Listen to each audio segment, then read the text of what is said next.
right, today we're going to talk about how we deal with shame. All right.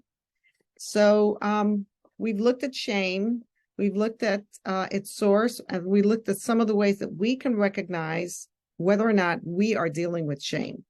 So now let's look at some of the ways that we have chosen to deal with shame and what follows as a result of those choices. Because obviously, when we find out we're in shame, we're going to do things, we're going to have responses to it. Okay. So shame, remember, is essentially a deep-seated negative belief of our own unworthiness. And it's like a railroad track that our lives run on. And those railroad tracks determine the course of our lives. I think we talked about that a little bit last time. So one of the things that we do as a result of the negative things that we believe about ourselves is that we make inner vows. And those of you who've done Elijah House, you all know what inner vows are. But for anybody who doesn't, an inner vow is an unconscious and deeply hidden decision that we make, usually as children, and that we don't even remember. But these decisions that we make are intended to defend us or to protect us from the consequences of our negative beliefs. So, for instance, they will involve statements like, I will always, or I will never. And they are very powerful statements that we make. And they command us to think, act, and feel the way they instruct us to. And they actually end up keeping us bound in shame. So inner vows all around are not good. And we've talked about that. So we're going to talk a little bit about some of the reactions to shame that are the defense mechanisms that we use. And these are means of controlling our lives and means of dealing with our feelings of insignificance and worthlessness. Okay. So the primary way that people deal with shame is hiding. Because we fear that if others, especially those that are closest to us, find out who we really are, we will be rejected, we will be abandoned. And we're very afraid of being rejected. We're very afraid of being abandoned. So this deep sense of unworthiness may cause us to wrap ourselves in layer after layer of false identities in an effort to mask what's underneath. And our mask can take a lot of different forms. One of the masks can be excessive pride, where we constantly boast about the things that we've done. Or on the other end of the spectrum, it can be false humility. And when we have false humility, we can't even receive a compliment. So that's, I've been there. I know what that's like. I was always on that spectrum where if somebody would try to compliment me, I would be like, okay. And I would try to explain away the reason, why something was good about me. So if somebody even said, you're wearing a nice outfit, I would immediately say, oh, it's because my husband bought me that outfit. But it was never, I couldn't just say thank you. And it was my mentor who taught me that when somebody complimented me, all I was supposed to do was say thank you. And that was like, oh, that was an unheard of thought for me. I don't know why, but I've written here that the online etymology dictionary indicates that one original meaning, oh, I know why, because we're talking about hiding.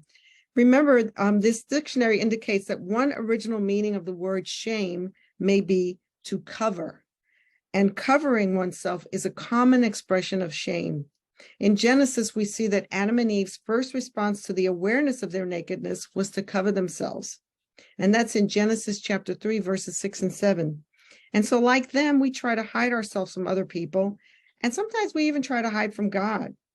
But there is an emotional toll to these efforts. Rick Warren, I don't know if he still is, but he was the senior pastor of Saddleback Church, says, wearing a mask wears you out. Faking it is fatiguing. The most exhausting activity is pretending to be what you know you aren't. I recently had a client who was telling me that being in a social setting was exhausting for her. And we started to explore what were the possible reasons. And I shared this thought with her. And the idea was she feels like she has to be somebody else when she's in company. And because she has to be somebody else when she's in company, it's really exhausting. And so after she's been in a social setting, she just literally needs to go and lie down and rest, because she's just been emotionally worn out. Okay, so another way that we try to deal with shame is isolation or, making ourselves invisible.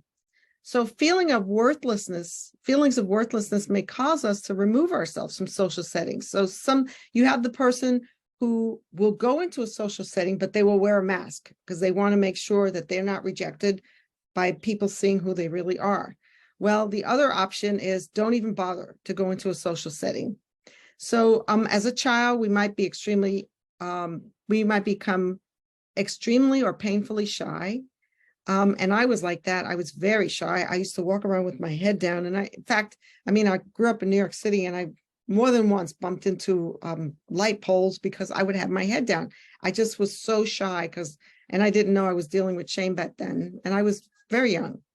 But you become shy and you try to avoid being seen, and you actually will yourself to be invisible.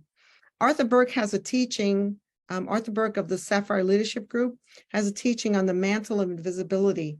And so sometimes people don't understand why they're not seen. And it may be because you have made an inner vow to be invisible. And I know that for myself, I made an inner vow to be invisible in certain situations, not in every situation, but some people just don't want to be seen at all. So in adulthood, we find that this decision backfires on us because then we're in social, business, or church settings, and we may want to be seen, and then we can't be seen. And so we complain, nobody seems to see me. It's as if I'm invisible. And a lot of that is because we've made these inner vows to isolate or to be invisible because of shame. Another reaction to shame is exclusion. Our shame may originate from feelings of already being excluded. So we were excluded, and that's why we felt shame. And so now we, in turn, make an unconscious decision to exclude others before they can exclude us.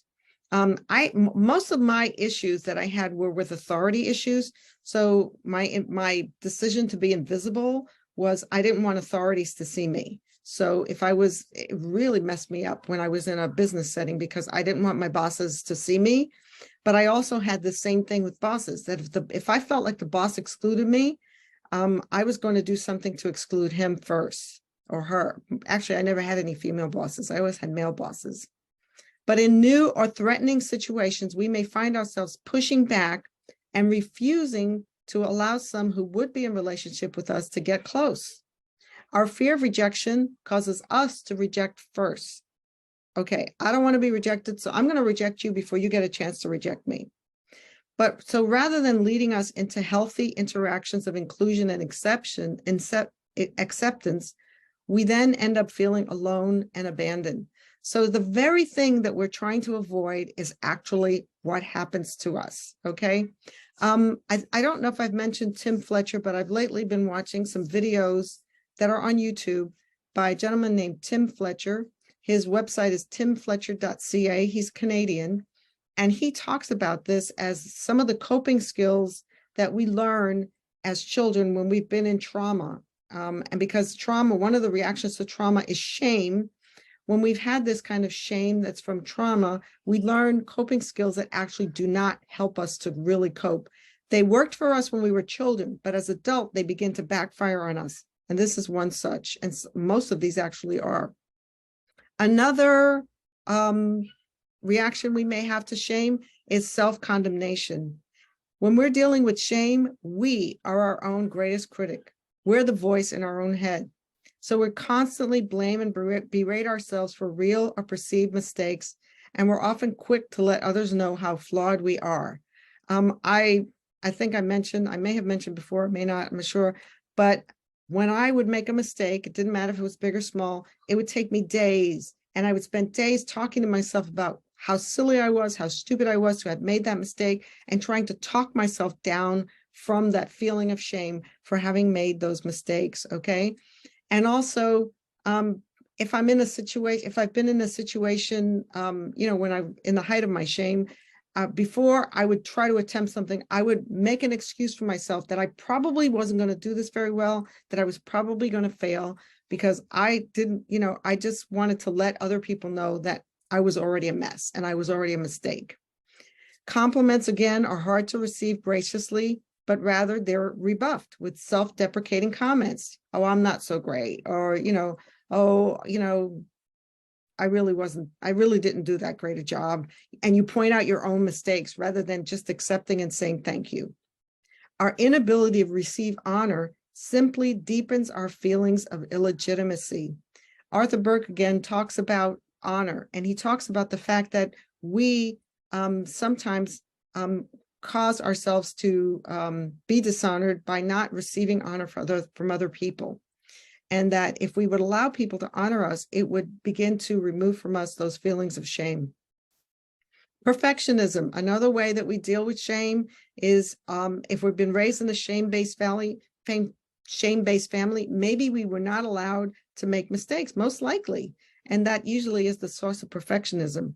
Sometimes we were punished for doing things that were not just right, or even for making the smallest mistake. We spill the milk and we get yelled at, okay? Despite the fact that we might not have been helped or taught how to do things properly. So those are really the most traumatic, when you haven't been taught the right thing to do, or you haven't been helped to do the right thing, and then you get punished and blamed when you make a mistake or when you don't do the exact right thing. And so you, in your mind, your little child's mind, you think, I'm going to make sure that I do it right every time. I'm going to be perfect, okay? Because the punishment included ridicule, included isolation, and many times it included physical or emotional abuse.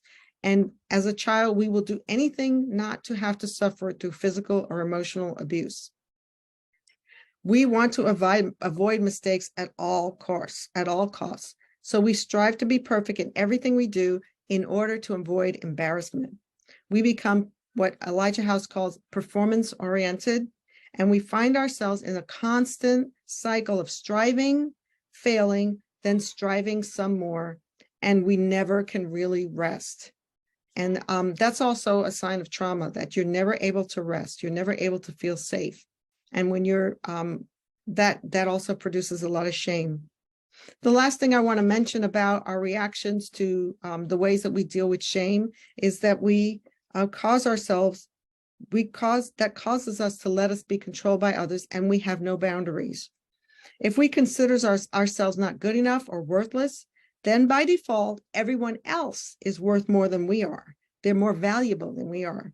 So saying no to others becomes a difficult task, because we can never put our own needs and desires above the demands of those around us, because they're better, they deserve more. So the result, however, is not peace with others, but it's deep resentment and anger. And so we are constantly trying to deal with shame in ways that are backfiring us, okay? So I want you to think about, what are the ways that you deal with shame in your life? It might be some of these, it might be all of these, maybe just one of those. But if you're dealing with shame with any of those things, that is some place to start with what I call recognition, because recognition is where healing begins. And next week, we will talk about how do we heal from shame. So thanks for joining me today.